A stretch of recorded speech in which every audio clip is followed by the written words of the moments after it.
Hey you guys, it's Peter, and welcome to my channel, My So-Called Healthy Life. Happy Sunday. Are you having a wonderful Sunday? Such a relaxing day. I love Sundays. I've been catching up all weekend on Orange is the New Black. Okay, should we get right into the meditation? So I used to read this book years and years and years ago. I showed you guys that my dad and my stepmom gave it to me when I got out of treatment, which was 22 and a half years ago. And they said, Pete, welcome back. We love you, Dad and Deb. And it is a time to be free, daily meditations for enhancing self-esteem. And it comes out of Hazleton, the treatment center in Minnesota. And I love this book. And I read it for years and years and years. You can see it's kind of weathered inside. And it's like falling apart I hate when books do that. Books are our friends. So anyway, I really liked the message for today's affirmation when I was reading it. And so I want to read it to you guys, and then we're going to talk about it. And I think it's a really powerful message, especially for the stuff that we talk about on my channel. So June 11th. In all of our lives, there are times when we need and want to change in important ways. Perhaps we're fed up with a lifelong pattern of negative convictions about ourselves. Along with that, we may realize it's necessary to change long-standing attitudes and behavior patterns, especially those affecting the way we get along with others. But often, needing and wanting to change is only part of what it takes to do so. More than anything, we must first have genuine willingness to change. How does this come about? How does a person become willing? Sometimes, simply becoming aware of a harmful reality can automatically bring about the willingness to change. In other instances, it may take prolonged pain and suffering to bring us to that point. Willingness occasionally seems to come out of nowhere. God may grace us with a flash of insight or a moment of clarity, and in the process, we become transformed. In one of its most satisfying manifestations, the willingness to change is a direct outgrowth of the way we value ourselves. As our self-esteem rises, as we begin to feel more deserving of good, we're willing to do what is necessary to allow it into our lives. Thought for the day. Have I become convinced that willingness is a prerequisite for change? I think it is, such a paramount meditation to discuss on this channel. I have to tell you that the email that I get time and time again, I literally just got one of these on Friday, and I feel so powerless when I get this email because I just want to reach out and hug everybody that says this to me. And, it's a process, but they say, I have this family member or I have this loved one that is seeped in, addiction, and I want to help them, but I have these family members or these people that are like enabling them, and I can't get them to go to treatment. I can't get them to do what do I do in that situation? And it's such an overwhelming feeling of powerlessness, And I know what we're talking about, changing ourselves, but this is really about changing others.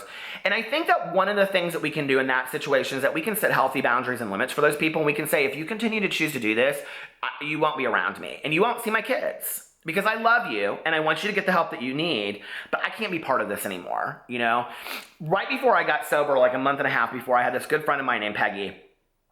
And she came over to my apartment and she said to me, I need to talk to you. And I want to tell you that I thought when she left, I thought, screw her. Okay, I don't need that in my life.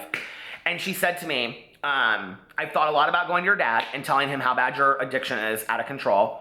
She's like, but I'm very concerned about you. She said, your life is spiraling out of control, and the only thing that I can do at this point is by not being your friend. I can't be part of it. It's too painful to watch.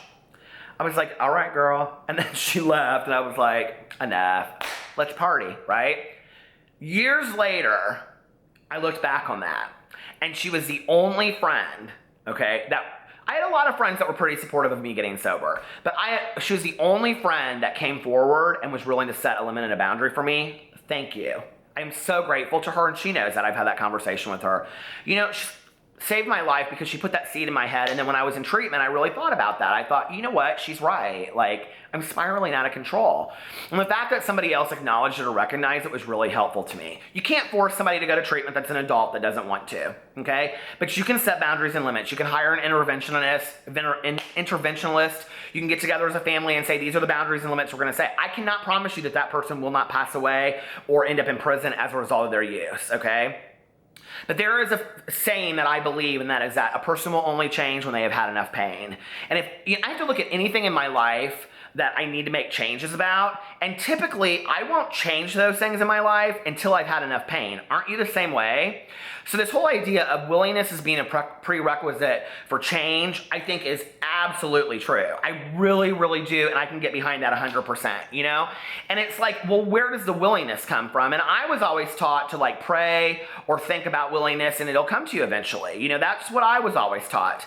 And, you know, no matter what your higher power is, whether it's the wind or God or Buddha, or I don't care what your higher power is, you know, put that energy out in the world and say, oh my God, please just let me get some willingness. You know, you can just talk to yourself. You know, please just let me find some willingness to change because I can't get there right now, you know? It's like I'm in this marriage that I don't want to be in, but I want to get out of this marriage, but I don't even have the willingness to do the work to get out of this marriage, or I don't even have the willingness to schedule a counseling appointment to fix the marriage, you know? A lot of people just get stuck in this horrible marriage because they're not willing to do. I've seen couples like that for years when I was in practice, you know? And then finally they make the call and they're like, the call is like, because the willingness is there. And the willingness is awareness, you know? And the awareness turns into change. But you have to have the willingness first. You have to put one foot in front of the other. And just make one small change, one small effort towards having a better life and doing something that you need to do. I would never recommend that people get out of dangerous situations like that. You need to consult a professional. I would never, you know, suggest... Every time somebody emails me, I always suggest that they find a professional. If you're living in the United States, you can consult psychologytoday.com, put in your zip code, and a list of all kinds of counselors and therapists and life coaches and all kinds of stuff will come up with their specialties, and you can pick somebody that's appropriate for you.